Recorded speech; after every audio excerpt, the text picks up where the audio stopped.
Sébastien, ouais. Dis-nous un peu comment tu as connu la causerie.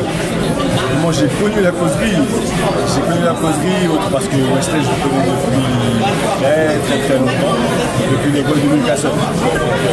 Wesley habitait à côté de chez moi, il dormait chez moi, pas du tout, il dormait chez moi des fois. Donc non, j'ai connu la causerie au travers de notre relation parce qu'il avait beaucoup de projets, je l'ai soutenu les uns les autres, lui et moi plus particulièrement, dans le développement de ses idées. Il était là quand il a pensé à développer ça, son réseau de networking. C'est comme ça que j'ai connu la causerie au travers de Wesley et de ses idées. Beaucoup d'idées, mais celle-là c'est l'une des meilleures qu'il a eues. Bon, ça faisait quoi d'être nommé parmi les meilleurs consultants? Ça m'a fait rigoler. Ça m'a fait rigoler quand il m'a dit que j'allais être nommé. En fait, pour moi, c'était drôle. Vraiment, c'était drôle parce que je ne pensais même pas être un consultant réellement. Parce que pour moi, c'était pas quelque chose de principal, c'est quelque chose qui arrivait sur le tard. Et que apparemment, je fais pas trop mal. Donc, ça prend fier quand même. C'est pas mal, c'est pas mal. C'est bien. Mais comment passer de footballeur à consultant? Bah, je vais pas à dire ça.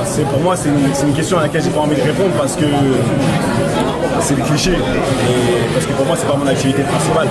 Donc à partir de là, je me considère pas comme un consultant. Je trouve que c'est une activité que je fais parce que c'est arrivé, que ça me permet de rester aussi actif et visible, on va pas se mentir, par rapport à mon business principal.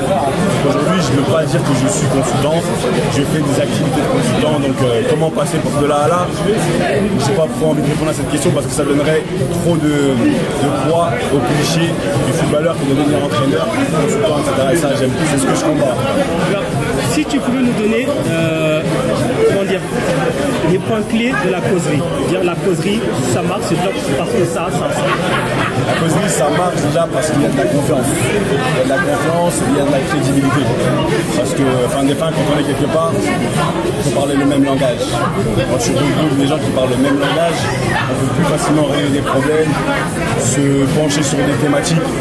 Et ça c'est très très important parce que souvent on se trouve dans des endroits où on n'a pas tous le même vécu, on tâtonne un petit peu. Là, on se comprend, le footballeur, le sportif de haut niveau, là, on a vécu les mêmes choses, on a les mêmes sensibilités. Donc ça c'est très important. Comme le Wesley aime bien dire, il y a de la bienveillance. Ça veut dire qu'il y a une envie de donner et de transmission. Parce qu'on donne aux autres, on a eu beaucoup, on a beaucoup pris, peu importe le niveau.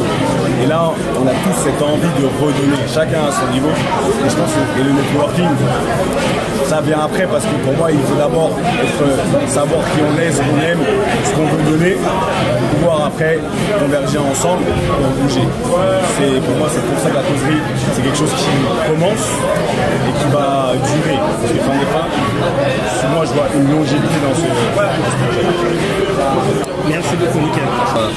Malgré qu'on a notre différence d'âge, mais je savais qu'il était au centre au Havre.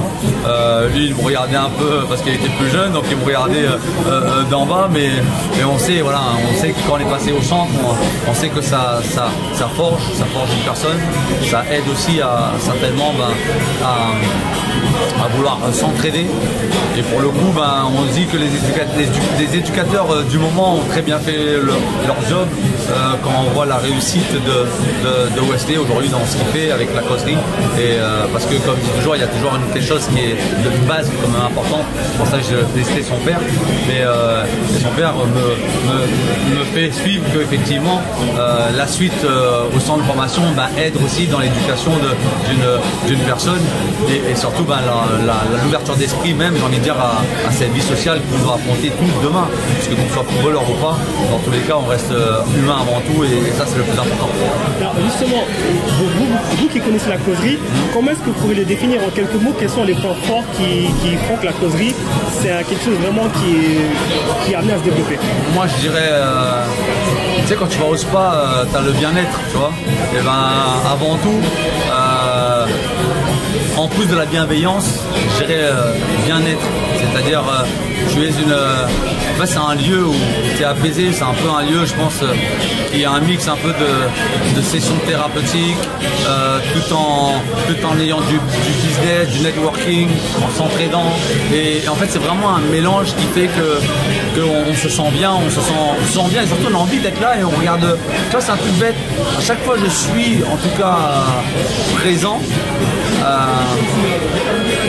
Tu vois, un truc bête, je sors pas le téléphone par exemple, je sors pas le téléphone pour regarder l'heure qu'il est ou qu'est-ce qui. Et en fait, toutes ces petites choses, en fait, ce sont des personnes qui sont là pour les mêmes buts. Et il y a peu de lieux comme ça où tu as envie de passer et de passer du temps pour le coup avec des personnes qui sont dans le besoin ou qui sont dans des futurs entrepreneurs, des futures personnes ambitieuses qui ont envie de simplement s'investir dans quelque chose. Et donc c'est avant tout voilà c'est ça, moi j'ai envie de dire le bien-être, si j'ai envie et qui pour moi qui caractérise aussi pour le coup Wesley, parce que c'est quelqu'un qui est vraiment bienveillant de fou. Wesley, tu as signé ton premier contrat à Liverpool à 17 ans. Ouais. Et avec le recul et l'expérience, quel est le conseil que tu peux donner aux jeunes d'aujourd'hui qui commencent par rapport à ce que tu as vécu? J'ai envie de dire que c'est avant tout, dans tout ce que l'on entreprend, c'est d'aller jusqu'au bout de nos ambitions et de nos rêves, de ne pas se laisser donner de limites. J'ai toujours le train, le bateau, peu importe, va toujours passer à un moment. Le seul conseil que je peux donner, c'est d'être prêt. Et pour être prêt, c'est un travail qui n'est pas un travail d'abouti, mais un travail de processus. Et le processus, qu'à un moment donné, c'est ce qui va te donner la sécurité répondre présent au bon moment. Parce que pour moi, la chance n'existe pas. Il y a toujours quelque chose qui va se tendre à toi, mais il faut être prêt. Et pour être prêt, il n'y a pas de secret, il faut travailler dur, il faut répondre présent quotidiennement pour pouvoir prendre cette opportunité. Mais justement, dernière petite question, beaucoup de gens ont des clichés sur les anciens footballeurs. Ouais. Et aujourd'hui, ils se posent quand on regarde Florence Sinama-Pangol à la télé, consultant, ils se disent que voilà. Est-ce qu'aujourd'hui, vous pouvez leur dire que le métier de consultant, c'est vraiment un travail? C'est vraiment, ouais, c'est vraiment un travail. Après, je dis toujours, on n'est pas journaliste. Journaliste, c'est un autre métier. Oui. Qui, pour le coup, un métier où il y a une école, où il y a des diplômes pour aller faire ça. C'est pour ça que je dis toujours, le journaliste, c'est un vrai métier à la télé qui est différent d'un consultant. Parce que nous, le consultant, on parle de nos acquis, on parle de ce qu'on a entre guillemets, on a touché. C'est-à-dire, on a touché le terrain, on a touché la matière du ballon rond. Donc à partir de là, on peut se permettre d'avoir une analyse qui est, pour le coup, très réaliste sur tel choix, pourquoi tel choix, pourquoi pas l'autre, etc. Par contre, je serais incapable de tenir 1 million de personnes devant leur canapé pour présenter une émission ou pour commenter un match des fois qui est très très nul. Je veux dire, commenter un match très très nul et garder les personnes sur leur canapé, c'est un vrai métier. C'est un vrai métier et ça s'appelle du journaliste. Du journalisme, et ça pour le coup c'est outre que la note. Après oui, effectivement c'est un vrai métier parce que le consultant, parce que tu le travailles, parce que tu dois suivre les matchs, tu dois pouvoir répondre présent sur la bonne tactique, le bon système que tel entraîneur possède ou utilise. Et c'est sûr que pour moi aujourd'hui c'est plus facile. Je suis un jeune retraité depuis 5-6 ans, donc je suis très au contact encore de ce qui se fait de mieux. Ouais. Mais le consultant par exemple qui est là depuis 15-20 ans, qui continue à commenter, ou qui continue à être présent, il faut être à la page. Il faut être à la page de pouvoir expliquer par exemple pourquoi un latéral aujourd'hui en position offensive il est plus intéressant à l'intérieur que sur le côté droit. C'est pas facile à l'expliquer à tout le monde. Et c'est pour ça que je dis toujours, moi je tire mon chapeau toujours à tous les niveaux de consultants, parce que ce sont des personnes qui doivent comprendre, qui doivent lire le football et qui doivent regarder des vidéos de temps en temps, un peu comme la personne qui va regarder sur une autre chaîne, sur des plateformes et qui va essayer de comprendre. Et il y a des consultants qui essayent de comprendre aussi pourquoi tel entraîneur joue de cette façon pour pouvoir apporter aux téléspectateurs, aux fans, la meilleure précision, la plus bonne précision, plus précise possible pour essayer, entre guillemets, d'être dans le vrai. Et dans le vrai, on sait hein, que malheureusement, on se trompe tous dans la vie de tous les jours et même nous, consultants, des fois on peut dire des bêtises, mais ça fait partie du jeu. Bon, quel est dans le plus beau métier du monde, footballeur ou consultant? Je dirais quand même le terrain. Le terrain quand même fait qu'à un moment donné, tu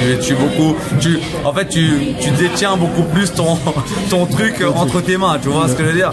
Quand tu es consultant, tu as autre chose parce que déjà tu dépends de la qualité du match que tu vas commenter. Donc ça c'est déjà autre chose. Merci Florent. Merci à vous.